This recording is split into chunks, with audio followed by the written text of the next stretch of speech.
A continuación, el artículo presenta una sección sobre escatología adventista, es decir, el estudio de los eventos finales. Bien. Cabe resaltar que la Biblia tiene mucho que decir con respecto a los eventos finales. El libro de Apocalipsis, por ejemplo, nos advierte en relación con lo que sucederá en los últimos días y Jesucristo nos amonesta e insta a estudiar el libro de Daniel. Y no solo eso, sino que hay una bendición muy especial reservada para aquellos que estudian el libro de Apocalipsis. De modo que, ¿acaso no querríamos estar impregnados del estudio de los eventos finales? Definitivamente. Muy bien, echemos un vistazo a esta sección. Veamos lo que dice esta declaración interesante. El adventismo del séptimo día no puede cambiar su punto de vista con respecto a que la Iglesia Católica es la gran ramera de Babilonia, sin admitir su error en relación con la adoración en domingo.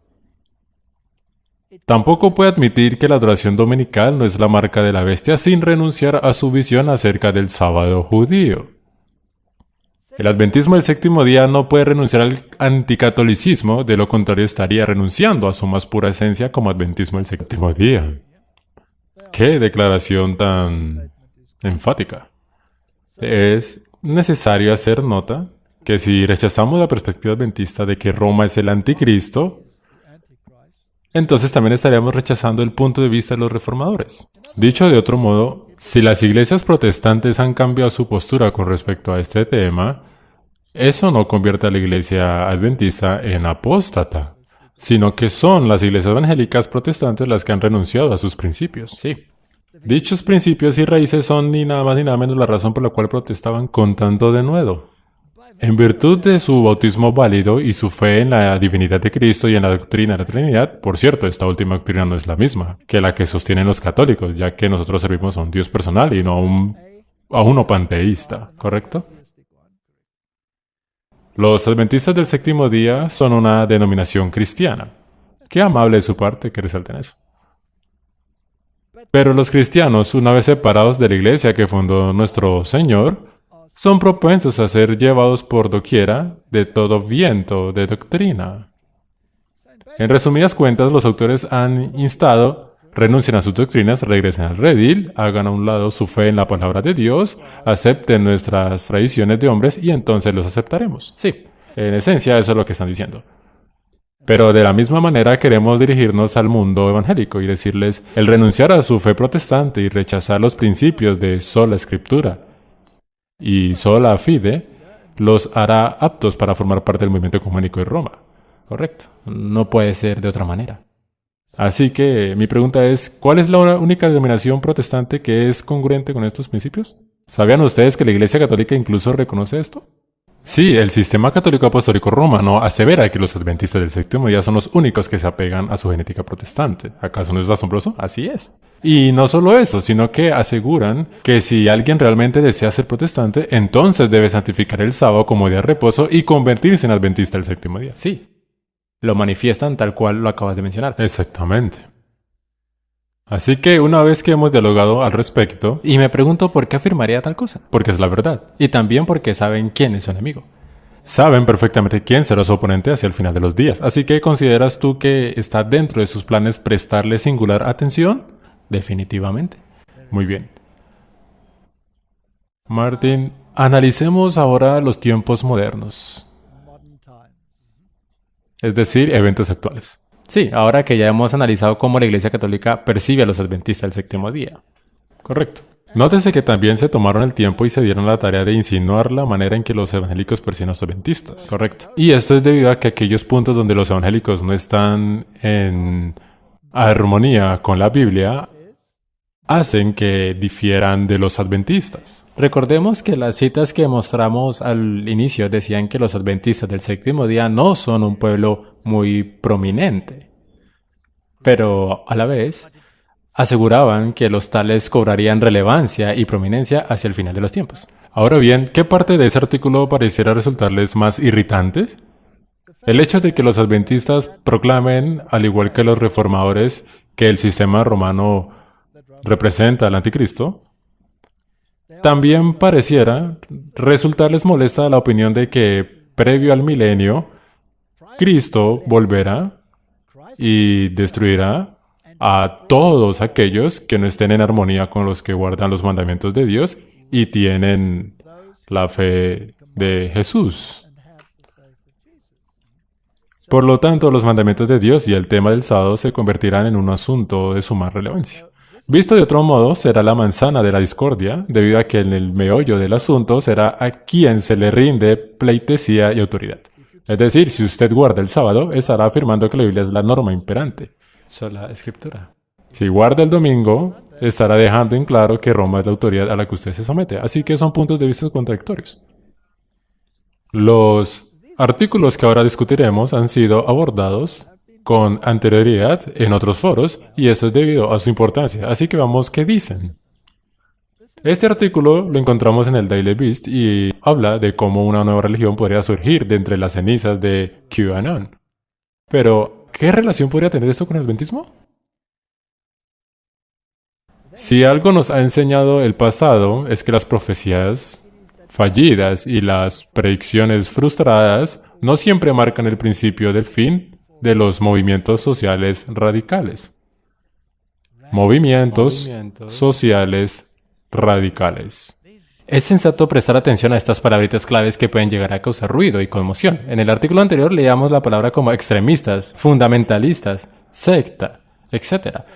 Son palabras que tienen el poder de predisponer o condicionar. Nótese que después de mencionar al QAnon, inmediatamente después resalta el granjero y predicador bautista neoyorquino Guillermo Miller. Me pregunto, ¿qué tiene que ver Guillermo Miller con el QAnon? Predicó que el regreso de Jesucristo era inminente. Su profecía se basó en gran medida en su estudio del libro bíblico de Daniel. Su interpretación lo llevó a concluir, al menos inicialmente, que Cristo regresaría en algún momento entre marzo de 1843 y 1844. Cuando marzo de 1844 pasó sin la aparición de Cristo y sus ángeles en el cielo, Miller eligió otra fecha, el 18 de abril de 1844, que también se deslizó sin incidente cósmico o intervención divina. Un seguidor de Miller, Samuel Snow, propuso una tercera fecha en octubre, pero el día del juicio tampoco tuvo lugar. Los milleristas estaban completamente desilusionados. Sigue diciendo, otro grupo comenzó a argumentar que solo estaban parcialmente equivocados. Las profecías no se referían a la segunda venida y al fin del mundo, sino más bien a la purificación del santuario celestial. Ahora bien, una de las profecías en el libro de Daniel establece claramente que el santuario sería purificado. Sí, pero en aquel entonces no tenía una visión clara de lo que era el santuario. Sin embargo, la Biblia tiene tanto que decir con respecto al santuario, que esto representaba una verdad que tenía que ser redescubierta. Sí, y había razones por las cuales Dios lo permitió. Y Dios lo permitió aún pensando incluso en el ataque final del cual será blanco el pueblo de Dios. No fue un evento terrenal, sino uno celestial, y esto explicaba por qué, para nosotros simples humanos, podría parecer que nada había sucedido. Se puede notar un poco de sarcasmo en esta declaración. De este grupo surgió la Iglesia Adventista del Séptimo Día. Irónicamente, las profecías de Daniel, que formaron la base de las profecías mileristas y muchas otras sobre el fin del mundo, fueron en sí mismas el producto de expectativas frustradas. Aunque algunos argumentan que su origen tuvo lugar en el siglo VI a.C., Daniel fue escrito durante el reinado del rey selúcida Antíoco Epífanes IV, 175 al 164 a.C. Es decir, lo que estos autores sutilmente proponen es que Daniel no es el autor del libro. Sí, eso es exactamente lo que están tratando de decir. No cabe duda porque están fechando las escrituras del libro más de 400 años después. ¿A qué se lo podemos atribuir? A los críticos superiores que han intentado poner en tela de duda el libro de Daniel. Y esto, visto de otro modo, es tanto como decir que Dios no fue capaz de conservar sus escritos y que por lo tanto no son confiables. Y esto, querida audiencia, siempre ha sido el punto de vista católico romano. Sí. Y es totalmente incorrecto. Así es. Porque incluso los rollos del Mar Muerto han proporcionado evidencia de que el libro de Daniel es auténtico, dado que las porciones donde la escritura cambia del arameo al hebreo se incluyen en aquellas porciones que se encontraron en el libro de Daniel. Y que el arameo, el dialecto usado, proviene de la época persa y no de la época griega, como alegan los autores. Por lo que el libro de Daniel es auténtico y se remonta a la época que dice la Biblia, contrario a lo que postulan estos críticos. Así que nosotros, como adventistas del séptimo día, tenemos el libro de Daniel como auténtico y como una profecía proveniente de Dios. Martín Lutero opinaba lo mismo. Incluso dijo que Daniel sería el libro del Antiguo Testamento que traduciría primero, ya que debía de estar al alcance de todo el mundo. Fue en el libro de Daniel que se encontró la llave que abrió la puerta del Apocalipsis. Y debido a esto, el anticristo fue plenamente identificado en el capítulo 7 de Daniel.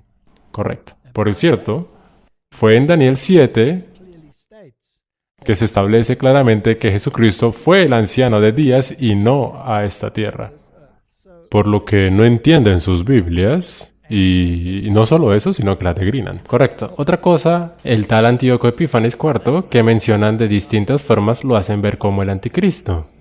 A este estilo de interpretación profética se le conoce como preterismo, y revela cuán confundidos están porque hacen de Antíoco Epífanes IV el anticristo, el cual era un rey griego, pero el libro de Daniel claramente enfatiza que el anticristo surgiría del cuarto reino, el cual corresponde a Roma y no a Grecia. Por lo tanto, no es posible que Antíoco Epífanes IV sea el anticristo. La otra escuela de interpretación profética jesuita es futurismo y propone que los escogidos serán llevados en un rapto. Ninguno de estos estilos tiene fundamentos bíblicos. No, más bien tienen su origen en Roma. Definitivamente. Todo esto resulta muy interesante y a juzgar por la manera en que este artículo está escrito, me lleva a pensar que los autores tuvieron un poco de ayuda a la hora de escribirlo. Solo basta ver la doctrina que diseminan aquí. No me sorprendería que la mano de un jesuita estuviera involucrada en la redacción de este artículo.